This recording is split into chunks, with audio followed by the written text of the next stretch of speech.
Number 10. With the indulgence of Kong Rufus, let's allow Paulo. What is the pleasure of Opo. Congressman Marcoleta? Mr. Chair, I just want to make a remark on your earlier statement na kailangan po ang mga agencies mag-usap-usap para po mas mabilis ang trabaho. I'm supporting you on that, Mr. Chair. At if I may add also, Mr. Chair, since andito naman po tayo kahit kasagsagan ng bakasyon, Mr. Chair, dahil masipag kayo, alam ko, may I appeal on the President to request for a special session for Congress para po yung mga pending legislation natin may pasa po natin po sis. Kasi po, hindi na po makayanan ng ating mamamayan yung talagang hirap ng pasahanin nila ngayon. Marami pa akong nakausap ng mga tsuper ng jeepney na nakagarahin na yung kanilang mga jeepney dahil hindi nila kayang magpagas, magpakrudo. At mga pagsasaka po na hindi na po kaya yung presyo ng fertilizer ngayon. So kailangan po natin, we should act post haste with the maximum urgency para po maibsan po natin, mabigyan ng remedy ang ating mamamayan. Mr. Chair, just my appeal. Thank you, Congressman Paulo. Number 9. Already approved House Bill 8469, amending the Biofuels Act of 2006, which would mean, and this is now in the uplift also, that this will allow the importation, 1-year importation of biofuel components, bioethanol and biodiesel, if blended gasoline or diesel prices exceed pure fuels in the Philippines by at least 5%. May we know what is the action now of DOE on this? Is there any action? Because the Senate is at fault here. It has not acted on this, correct? Number 8. May we now call on Congressman Rufus Rodriguez from the city of Golden Friendship. Go ahead, Cong Rufus. Thank you, Mr. Chairman, distinguished colleagues, valued resource persons. Maing buntag. The Republic Act 12316 was approved on March 25 and published by the official gazette on the same day. Therefore, it would have been effective on April 9. 9, 10, 11, 12, 13. 5 days, Mr. Chairman. This should have already been first recommended by DBCC, the Energy Department, and the President, Chair, already suspended. He has all the powers granted by Congress.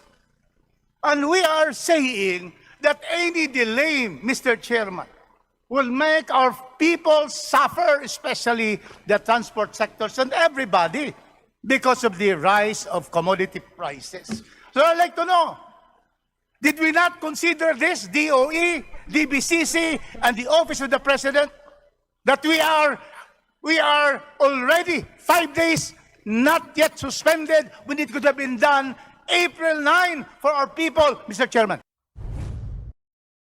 Number 7. 5 days? Can you imagine lifting 3 pesos LPG, lifting gasoline? Gasoline now is 160 to 170 per liter. I mean, diesel, 160 to 70. 110 to 120 gasoline. May we know? Yusek Sales, please go ahead. Thank you, sir. Mr. Chair, the DOE has submitted their recommendation on the suspension of the excise tax. We had meetings at the Office of the Executive Secretary since 1.5 weeks ago, sir. 1 week ago. Mr. Chair. Susugan. Can we hear first from any representative from the DBCC? The DOF sits as the chairman of the DBCC. Go ahead, Yusek. Your Honor, the DBCC has already submitted the recommendation even before the effectivity of the law to the Office of the President. Mr. Chairman, so therefore you are saying that the President is at fault. Why we still don't have this suspension? 5 days now, Mr. Chairman. DBCC, Energy. Can you answer that question, Yusek? Go ahead. Can you state? I cannot read your name, Yusek. My apologies. Ligon. Go ahead. Yes, sir. Rolando Ligon po. When did the law become effective? April 9 po. Then, just to ano lang po, sir, DBCC is chaired by the DBM, not by DOF. Do we have a representative from DBM? Who is from the DBM here, please? Yes, go ahead, ma'am. State your name for the record. Yes, good morning. I'm Mary Ann de la Vega, and I represent the DBM in behalf of Acting Secretary. Yusek de la Vega, correct? Go ahead, ma'am. Yes, Mr. Chair. Yeah, Mr. Chair, we have already provided the recommendation to the Office of the President as far as the DBCC is concerned. I think that was 2 weeks ago. Number 6. Carefully balancing the needs of the government to raise revenues and provide assistance to our people. So we favor, DepDep is favoring targeted subsidies rather than uniform reduction in VAT that will benefit undoubtedly not only the vulnerable segment of our population, but everybody else. But that will lose the ability of the government to raise a lot of revenues needed to support those subsidies, Mr. Chair. So we are in that situation right now. Targeted subsidies rather than uniform reduction in taxes that will compromise our ability to raise revenues to support those subsidies. Very disappointed, Mr. Chairman, because we need to already address the pressing problems of our people because of this emergency, energy emergency. Number 5. Yusek Ligon. Are you in fact even considering something that we raised at the last hearing? At the very least, a suspension of the VAT on petroleum. Is that something that the DOF is open to discuss or decide on? Your Honor, we have actually studied we're studying the of doing removing the value-added tax or reducing it to a lesser rate to alleviate the yung mga paghihirap ng ating kababayan. Unfortunately po, right now we want to manage the 2 trillion deficit. Program deficit for 2026, and the effect of removing the value-added tax on petroleum products is around 120 billion pesos. So we're trying to manage our program deficit. Kaya po medyo nahihirapan po kaming i-consider po. So actually po, Kong Rufus, please wrap up. Go ahead.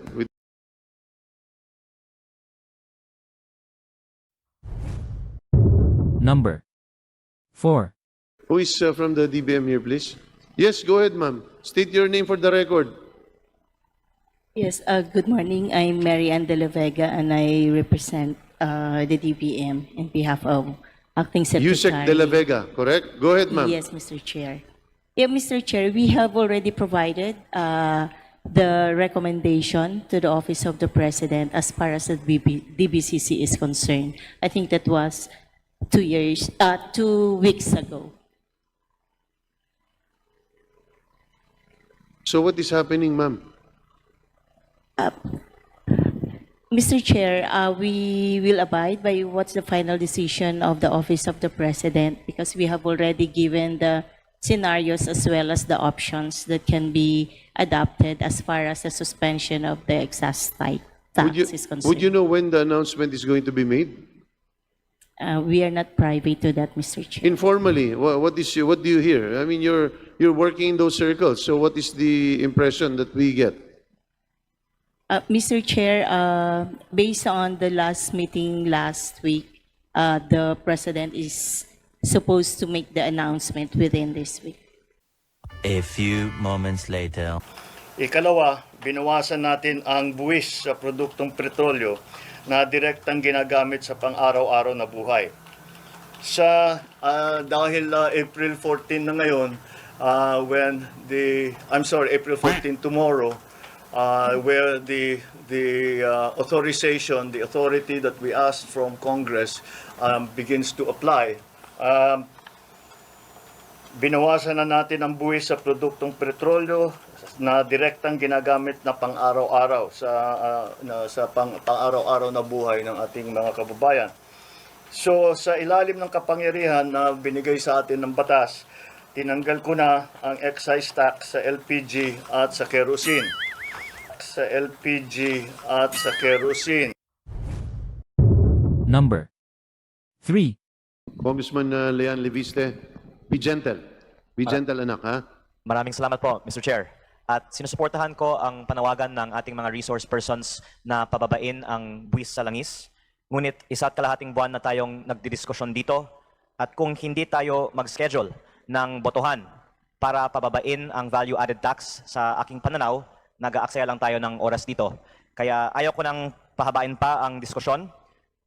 Nais ko pong talakayin na ang ating susunod na aksyon. Kung maaari ko pong tanungin ang ating butihing chairman ng Ways and Means Committee, kailan po natin pwedeng i-schedule ang botohan para pababain ang value-added tax?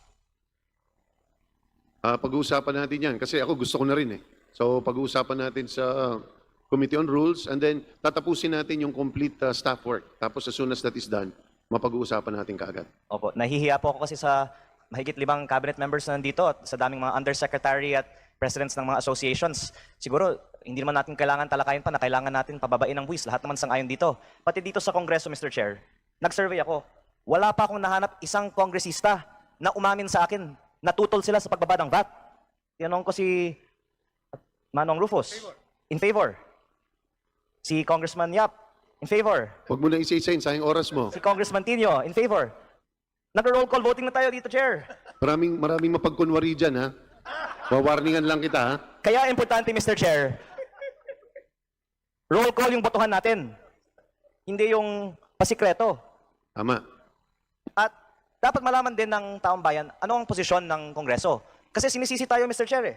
Pero sa pagkakaalam ko, hindi sa Kongreso ang humaharang sa pagbaba ng VAT. Hindi ba, Mr. Chair? Hindi ang Kongreso ang humaharang. Kaya huwag niyo kaming sisihin. Gusto naman Congressman pababain ang VAT. Si Chairman Kimbo, napakabuting tao ito. At hindi ito nagsisinungaling. Teka. Pag mga ganyan, usually yan yung bago katayin, eh. Para pinapalambot mo. Para mo ako nilalagyan ng butter, ha? Mr. Chair, kung maaari ko pong tanungin kayo, nag-usap tayo nung isang araw. Tinanong ko po si Mr. Chair, pwede na ba natin pagbotohan ang suspension ng VAT sa langis? Kahit hindi muna sa lahat ng bilihin, sa langis po muna.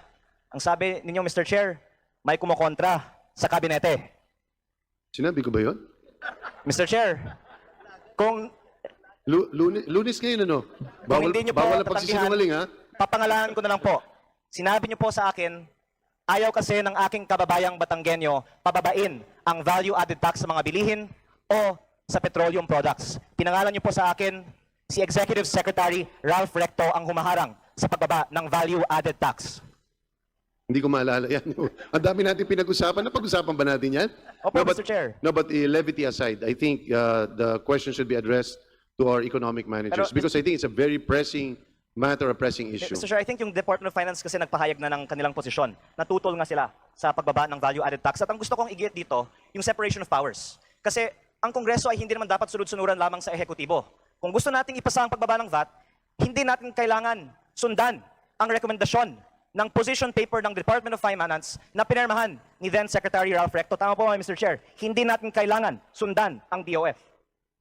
Well, paalala ko lang uli, Kong Lean, nakapangalan ng aking paboritong anak. Ha? Ang Secretary ng Finance ngayon ay hindi na si... Opo, pero inamin niyo sa akin, Mr. Chair, dahil siya ay Executive Secretary, nilalalim mo lang ang aking puwagbulgar ng ating confidential na diskusyon. Sinabi niyo sa akin, Mr. Chair, si ES, hindi mo nga sinabi Recto, si ES, walang ibang ES naman, Mr. Chair, di ba? No, but in all seriousness... Ay ayaw na ibaba ang VAT. Mr. Chair, I would just like to put it on the record. Totoo ba ang sinasabi ko na nag-usap tayo tungkol sa pagtutol ni ES sa pagbaba ng VAT o hindi? Mr. Chairman, point of order. I'm sorry, gusto ko lang linawin, hindi po ako nagsisinungaling. nagsisinungaling dito. Totoo ba o hindi na si ES ay nagpahayag ng kanyang pagtutol sa pagbaba ng VAT? Sa pagkakaalam ko, malinaw na malinaw dito, Kong Lean, na marami sa mga cabinet members natin, hindi lang siya, all our economic managers have put their position na tutol sila sa pagbaba ng VAT. Sabi ni Secretary Balisacan last week, pabor siya. Kaya wag natin ilaglag si Secretary Balisacan. Hindi niya sinabi yun. Ang sinabi Mas niya progresibong buwis dapat. kailangan natin balansin at makita kung ano magiging Pero epekto. ang sinabi niya, kailangan mas progresibo ang buwis. And I'm sorry that I'm discussing the approval of a measure in front of our resource persons, pero in all honesty, I find it a waste of our time to keep on listening to people recommending that we suspend taxes. Congress passed a law to suspend the excise tax on petroleum products almost a month ago. And today, we have not yet seen a suspension on diesel. Siguro ang susunod na panukalang batas, Mr. Chair, hindi na authorizing the President to exercise a suspension of the tax. Siguro, Mr. Chair, dapat ang Kongreso na ang magdesisyon sa pagbaba ng VAT. At bago ako magtapos, gusto ko lang pong linawin for the record, Mr. Chair.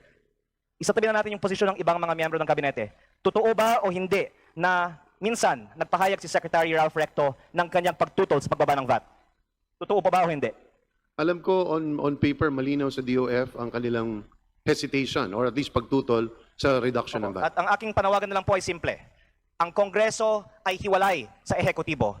Tayo ay narito bilang mga halal na opisyal, hindi po bilang mga appointees. Kung gusto ng mga miyembro ng Kongreso pababain ang VAT, nananawagan ako sa Kongreso, botohan na natin ang pagbaba ng VAT kahit na ayaw ito ng Executive Secretary o kahit sinong miyembro ng kabinete. Maraming salamat po, Mr. Chair. Maraming salamat. Number 2. Kung isa sa pinakamalaki pong pumutok kahapon, yun pong affirmation po sa notice of disallowance po sa 73 billion ng confidential expenses ni VP Duterte noong December 2022. Ito po ay masasabi na ba natin as early as now, may probable cause na po para maiakyat yun pong or mai-recommend ng inyo pong komite? Well, with respect dun sa 73 million, possibly. Number 1. Wala as in wala. Walang nangyari. Mahal pa rin ang langis. Impeachment lang ang habol. Sayang lang buwis natin. Kung executive ang kasalanan, impeach na ninyo yung inutel na presidente. Kung ayaw ninyo magbotohan na kayo. Ang daming ninyong dahilan. Sigawan dito, sigawan doon. Sisi dito, sisi doon. Simple lang makababayan. Drama lang yan. Inutel ang House of Representative. Abolish na yan. Maraming salamat sa inyong oras. Pa-subscribe, like, share at pindot na rin yung bell. Duterte 2028. Fight for what we believe in, undeterred by the fear of failing or losing. Indeed, courage knows no limits. Cowardice does.